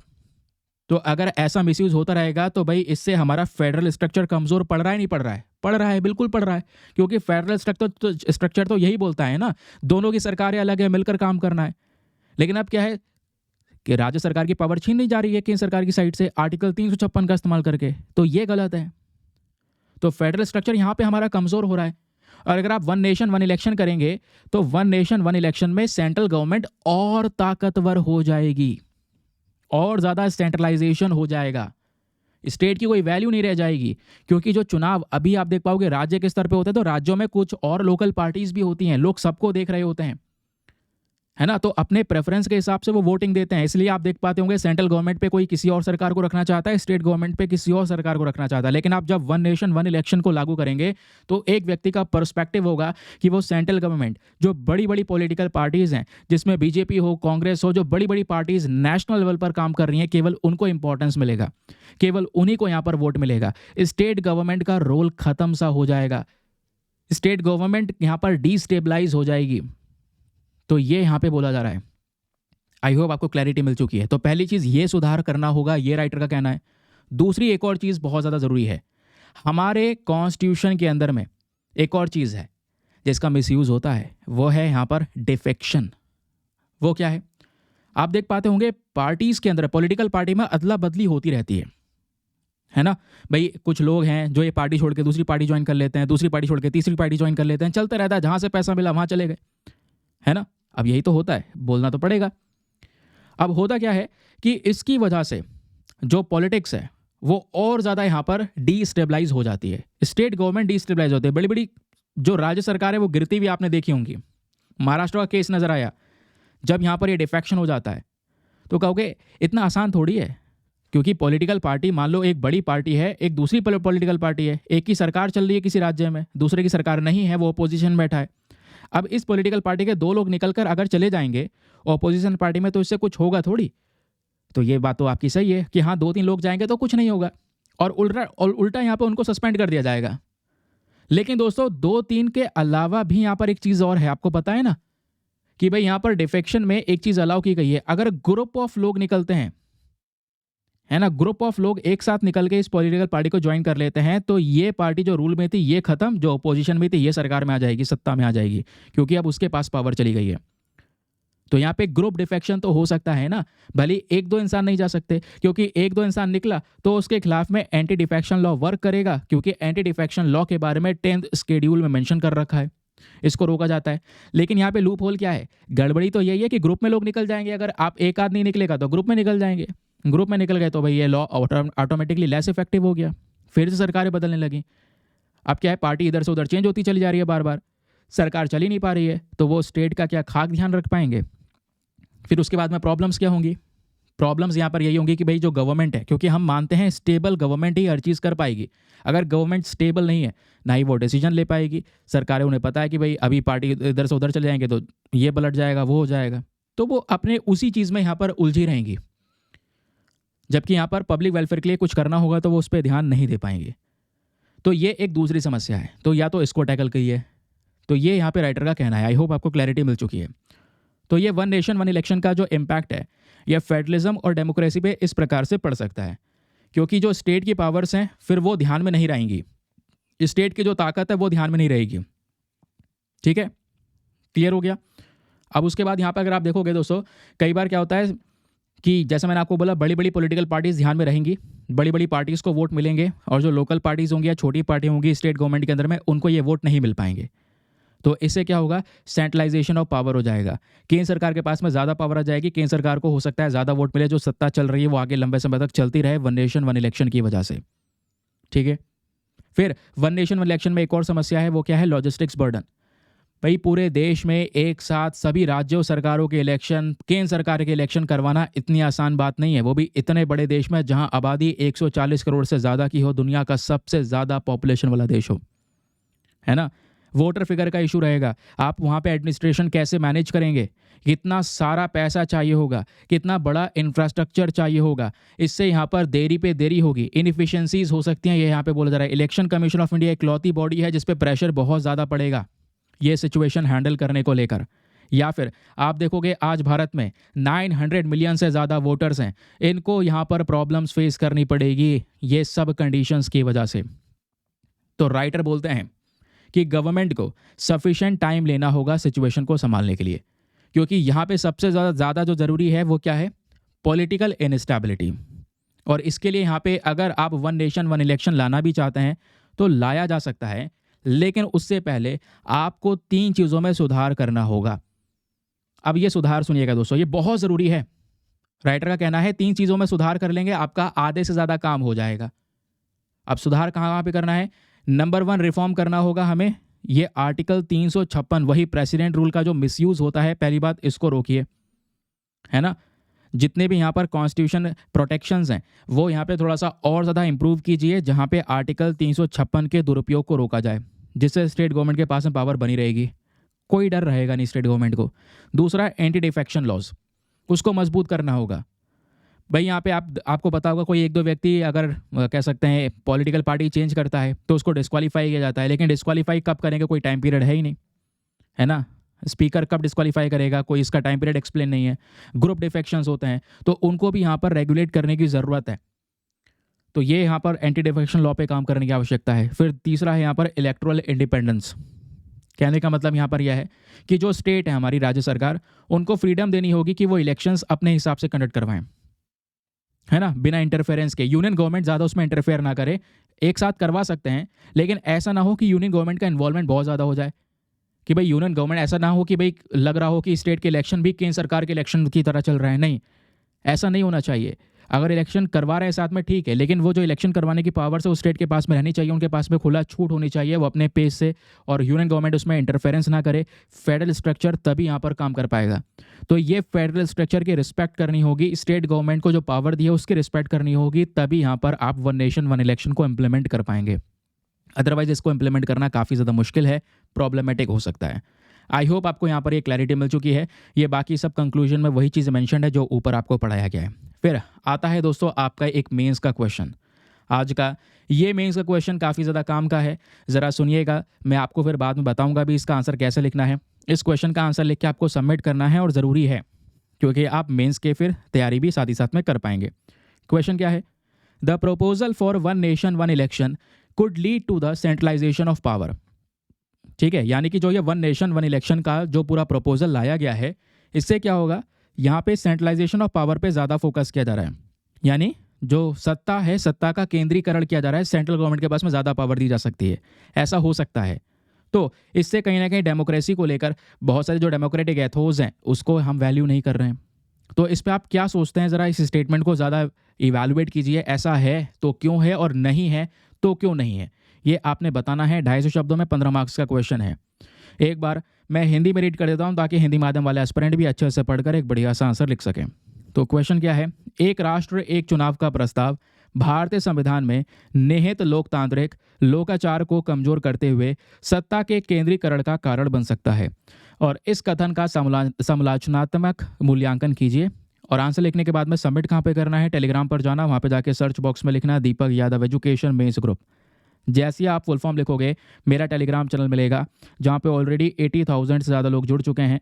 आप भी जुड़कर अपने आंसर्स को लिखकर वहाँ पे सबमिट कर सकते हैं। अपने आंसर को जो आप सबमिट करेंगे तो साथ ही साथ में एक छोटा सा काम और करना है, एटलीस्ट सभी लोग को 2-2 आंसर्स रिव्यू करने हैं। जब आप सभी लोग 2-2 आंसर्स को रिव्यू करोगे, बहुत सारे फायदे होंगे, आपको भी सामने वाले को भी। आपको कुछ इंपॉर्टेंट पॉइंट्स मिलेंगे जो आप अपने नोट्स में लिख सकते हैं। सामने वाले के आंसर में अगर कोई मिस्टेक होती है तो आप उनको बता सकते हैं कि यहाँ पर इंप्रूवमेंट की आवश्यकता है। इस प्रकार से कोऑपरेटिव वे में वो पूरा ग्रुप काम करता है। चलिए अब बात करता हूँ ये क्वेश्चन लिखना कैसा है। सबसे पहले थोड़ा सा आपको इंट्रोडक्शन देना है, स्टार्टिंग में समझाना होगा कि वन नेशन वन इलेक्शन क्या है। 3 से 4 लाइनों में ये बताना होगा इसके पीछे का लॉजिक क्या है। ठीक है, फिर थोड़ा सा इवैल्यूएशन में आप, क्योंकि क्वेश्चन में पूछा गया है कि भाई ये कहीं ना कहीं सेंट्रलाइजेशन ऑफ पावर को बढ़ावा देगा, तो आपने बताना होगा कि सेंट्रलाइजेशन ऑफ पावर को किस तरीके से बढ़ावा दे सकता है, कि यूनियन गवर्नमेंट ज़्यादा डोमिनेंट रोल प्ले कर सकती है इलेक्शंस में, कैसे, है ना। फिर आपने ये बताना होगा डेमोक्रेटिक एथोस के बारे में, है ना। ये भी पूछा गया है कि डेमोक्रेटिक जो रिप्रेजेंटेटिव डेमोक्रेसी है, अब ये डेमोक्रेसी में दोस्तों यहाँ पर लोग चुनकर बैठा रहे हैं, अपने अपने हिसाब से अपनी सरकार को चला रहे हैं। जो पसंदीदा जो सरकार है उसी को वोट देके बार बार यहाँ पर वो इलेक्शंस में जिताते हैं, तो लोगों के पास में ज़्यादा पावर है। लेकिन यहाँ पर स्टेट गवर्नमेंट को कहीं ना कहीं वैल्यू नहीं किया जाएगा, तो इसके बारे में आप थोड़ा सा इसके बारे में मेंशन कर सकते हैं। फिर आपने बताना होगा कैसे जो ये वन नेशन वन इलेक्शन है ये लोकल गवर्नेंस को पीछे छोड़ देगा, जो लोकल पार्टीज़ हैं उनको वैल्यू नहीं करेगा। इसका एक बड़ा रिस्क हो सकता है ना। कह सकते हैं सेंट्रल गवर्नमेंट को ज़्यादा पावर मिल सकती है, जैसे फेडरल स्ट्रक्चर कमज़ोर पड़ेगा। तो ये बताते हुए यहाँ पर आपने ये सब चीज़ें मेंशन करनी होगी। लास्ट में आप कंक्लूजन मेंशन कर सकते हैं, फेडरलिज्म का इंपॉर्टेंस बता सकते हैं, और डेमोक्रेसी को प्रोटेक्शन कैसे देनी है वो यहाँ पे थोड़ा सा बता सकते हैं। फिर इसी के आधार पर आपका क्वेश्चन खत्म हो जाएगा। फिर दोस्तों यहाँ पर आपका एक अगला एडिटोरियल है जो बात करता है टंगस्टन माइनिंग को लेकर। देखो मामला क्या चल रहा है, पहले मैं आपको थोड़ा सा ये बता देता हूँ, ठीक है। एक्चुअली में हुआ क्या, तमिलनाडु के अंदर में टंगस्टन पाया जाता है। तो तमिलनाडु के अंदर में जब ये टंगस्टन पाया जाता है तो सेंट्रल गवर्नमेंट ने चाहा कि यहाँ से हम टंगस्टन की माइनिंग करें, क्योंकि वो चट्टान रॉक के फॉर्म में है, तो हम खनन करके निकालना चाहते हैं। लेकिन यहाँ पे तमिलनाडु की सरकार का कहना यह है कि वो रीजन प्रोटेक्टिव रीजन है ना, जिसमें से यहाँ पे अगर आप टंगस्टन निकालेंगे तो उससे एनवायरमेंट को खतरा पहुँचेगा। तो हम नहीं चाहते कि वहाँ से टंगस्टन को निकाला जाए। इसको लेकर यहाँ पर सेंट्रल और साथ ही साथ में तमिलनाडु की गवर्नमेंट के बीच में डिस्प्यूट बना हुआ है, और जिस वजह से टंगस्टन न्यूज़ में है। तो एग्जाम के पर्सपेक्टिव से दोस्तों ये टंगस्टन है जिसके बारे में आपको पता होना चाहिए, अदरवाइज ज़्यादा कुछ कवर करने की आवश्यकता है नहीं। अब ये पढ़ना क्या क्या है ज़रा मैं आपको फटाफट बताता हूँ। जब बात करते हैं हम टंगस्टन के बारे में, तो टंगस्टन ओर जो है, और जब ये वर्ड लग जाता है ना, तो ये हमारे पास में प्योर फॉर्म में मटेरियल नहीं मिला है, ये चट्टान के फॉर्म में है, रॉक के फॉर्म में है। अब उसमें से हमें इसको अलग करना होगा, उसको एक्सट्रैक्ट करना होगा, तब जाके हमें प्योर टंगस्टन मिलेगा। तो अभी के लिए केवल ये ओर है जो ये रॉक के फॉर्म में होता है, जिसमें टंगस्टन प्रेजेंट होता है, उस टंगस्टन को हमें निकालना होता है, ठीक है। अब जब ओर मिनरल होता है, जो चट्टान होती है टंगस्टन की, इसमें बहुत सारी चीज़ें होती हैं। इसमें वोल्फ्रामाइट भी होता है, शेलाइट भी होता है, फर्बराइट भी होता है ना, ये ध्यान में रखना। टंगस्टन का जो मेल्टिंग पॉइंट है, ध्यान रखना, टंगस्टन जो है ना बहुत ही ज़्यादा स्ट्रॉन्ग मेटल है, बहुत ही ज़्यादा स्ट्रॉन्ग, इतना ज़्यादा स्ट्रॉन्ग मेटल कि आप उसको अगर पिघलाएंगे तो पिघलाने में आप कहोगे कितना टेम्परेचर चाहिए होगा। ज़्यादा से ज़्यादा आप कितना टेम्परेचर दे सकते हैं, कम से कम आपको 3422 डिग्री सेल्सियस के आसपास टेम्परेचर चाहिए होगा। इतना टेम्परेचर, इतना गर्म रीजन में इसको रखोगे तभी पिघलेगा। इतना ज़्यादा ठोस, इतना ज़्यादा हार्ड मेटल होता है टंगस्टन। चाहे आप इस पर कोई सा भी एसिड डाल दो, किसी भी टेम्परेचर में, कितने भी हाई टेम्परेचर में इसको रख दो, ये नहीं पिघलने वाला। इतना हार्ड मेटल होता है ये। इस वजह से कई बार स्टील के अंदर हम इसको यूज़ करते हैं, ठीक है, ध्यान में रखिएगा। कई बार 95% के आसपास जो वोल्फ्राम होता है, वोल्फ्राम मतलब वोल्फ्रामाइट, जो इस टंगस्टन ओर में प्रेजेंट होता है, इसका यूज़ यहाँ पर स्टील इंडस्ट्री में किया जाता है। ध्यान रखिएगा, टंगस्टन जो है ज़्यादातर फेरो टंगस्टन के फॉर्म में इस्तेमाल करते हैं। कुछ एलॉय स्टील वगैरह बनाया जाता है, जैसे मैंने आपको बताया, है ना, और उस स्टील में और भी काफ़ी सारी चीज़ होती हैं। फिर आपने स्टील को बहुत ठोस बना दिया क्योंकि स्टील में टंगस्टन इस्तेमाल है। अब उसी स्टील से दोस्तों हथियार बनाए जाते हैं, आर्मर प्लेट्स बनाई जाती है, बंदूक बनाई जाती है, कुछ और कटिंग टूल्स बनाए जाते हैं, ठीक है। क्यों? क्योंकि टंगस्टन बहुत आराम से दूसरे मेटल्स के साथ में मिल सकता है, उसके साथ में मिक्स हो जाता है। क्योंकि बोला जाता है कि अगर हम टंगस्टन को मिलाएं तो क्रोमियम के साथ में, निकेल के साथ में, मॉलीबेडनम हो गया, टाइटेनियम हो गया, इनके साथ में मिक्स कर सकते हैं। और मिक्स करके चाहे वो क्रोमियम, निकेल, मॉलीबेडनम, टाइटेनियम हो, इनकी पावर भी बढ़ जाएगी, ये भी थोड़े ज़्यादा हार्ड हो जाएंगे, है ना, ज़्यादा हीट को यहाँ पर ये फेस कर पाएंगे। कई बार आप देखते होंगे जो आपके बल्ब जल रहे हैं, बल्ब के अंदर जो फिलामेंट है उसमें भी टंगस्टन का यूज़ होता है। पेंट्स के अंदर, सेरामिक्स में, टेक्सटाइल में, बहुत सारी जगह पे टंगस्टन का यूज़ होता है, जिस वजह से यहाँ पर जो ज़्यादा से ज़्यादा एक्सट्रीम कंडीशंस को भी टंगस्टन फेस कर लेता है। फिर बात आती है यहाँ पर रिसोर्सेज के बारे में। तो रिसोर्सेज को देखोगे दोस्तों, तो सबसे ज़्यादा टंगस्टन कहाँ पे पाया जाता है? ध्यान रखिए, सबसे ज़्यादा टंगस्टन भारत के अंदर स्पेशली कर्नाटका में है 42% के आसपास, फिर राजस्थान में है 27% के आसपास, फिर आंध्र प्रदेश में है 17%, देन महाराष्ट्र में है 9% के आसपास, ठीक है। तो ये 42, 27, 17 और 19, ये सब यहाँ पे आप मिला दोगे तो 95 के आसपास हो गया। फिर बचा कुचा 5% जो रिसोर्स है दोस्तों टंगस्टन का, स्पेशली भारत में, वो हरियाणा, तमिलनाडु, उत्तर प्रदेश और साथ ही साथ में उत्तराखंड और वेस्ट बंगाल मिला के है, ठीक है, ध्यान रखिए। तो 42% कर्नाटका, 17% आंध्र प्रदेश, 27% राजस्थान, 9% महाराष्ट्र, बचा कुचा 5% हरियाणा, तमिलनाडु, उत्तराखंड और वेस्ट बंगाल में प्रेजेंट है। और जो हमारे देश की रिक्वायरमेंट होती है टंगस्टन की, वो हम इंपोर्ट से पूरा करते हैं, बाहर विदेशों से मंगाते हैं। और जो इंपोर्ट्स होते हैं ज़्यादातर सिंगापुर, यूएसए और यूके से किया जाता है। एक्सपोर्ट्स की बात करेंगे तो ये टंगस्टन हम दूसरे देशों को बेचते भी हैं, Germany, USA, Israel, UK, Japan, Sweden को यहाँ पर दोस्तों एक्सपोर्ट भी किया जाता है। तो ये बात हो गई हमारी टंगस्टन को लेकर पूरा का पूरा न्यूज़ आर्टिकल। एक और खबर आती है यहाँ पर, ये वाला। अब ये खबर वैसे इतनी काम की नहीं है क्योंकि आगे बहुत न्यूज़ आर्टिकल पब्लिश होंगे। मैं चाहता हूँ इस खबर पे एक सेपरेट वीडियो क्रिएट किया जाए, तो पॉसिबिलिटी है आज मैं एक और सेपरेट वीडियो आपके साथ में लेकर आऊँगा। बट द थिंग इज़, आप थोड़ा सा जिसके बारे में जान लें, आज के न्यूज़पेपर में बिजनेस पेज पर प्रेजेंट है, टाटा प्लांट जो है वो चिप्स बनाने वाला है 2026 तक। 2026 तक सेमीकंडक्टर चिप्स का प्रोडक्शन भारत में होगा, मेड इन इंडिया चिप्स बनेंगी 2026 तक। और आपको पता है सेमीकंडक्टर चिप्स का हर जगह पे उपयोग होता है, चाहे वो आप कुछ भी क्यों ना ले लें, चाहे आपके पास में सामने मोबाइल फ़ोन है जिसका आप यूज़ कर रहे हैं या दूसरा और कोई प्रोडक्ट यूज़ कर रहे हैं, कोई इलेक्ट्रॉनिक डिवाइस यूज़ कर रहे हैं, सभी जगह पे इस सेमीकंडक्टर चिप्स का उपयोग किया जाता है। तो असम के अंदर प्लांट तैयार हो रहा है, 2026 में made in India semiconductor chips का प्रोडक्शन शुरू होगा। तो दोस्तों ये था आज का डिस्कशन। आई होप आपको मज़ा आया होगा। अपने ओपिनियन या कोई और चीज़ें आपने ऐड करवानी है वीडियो के अंदर में, कोई चीज़ रिमूव करवानी है, जो मैंने आज क्वेश्चन ऐड किए थे वो कैसे लगे बता सकते हैं नीचे कमेंट सेक्शन के अंदर में। ठीक है, अपनी राय ज़रूर से दीजिएगा। मिलते हैं आप लोगों से नेक्स्ट वीडियो में। आज के लिए bye bye, have a nice day, thank you and जय हिंद। अच्छा एक चीज़ ये है कि जो मैंने शॉर्ट न्यूज़ ऐड की है वो शॉर्ट न्यूज़ ठीक है ना? आप चाहते हैं अगर ऐसे और एक्स्ट्रा शॉर्ट न्यूज़ ऐड करना, क्योंकि ये शॉर्ट न्यूज़ कुछ डाउन टू अर्थ की है, कुछ इंडियन एक्सप्रेस की है, कुछ पीआईबी की है, जो मैंने एक्स्ट्रा यहाँ पर 5-6 न्यूज़ लगाई थी, जिसके साथ यहाँ पर आपके दूसरे सोर्सेज भी कवर हो गए बहुत थोड़े से समय में।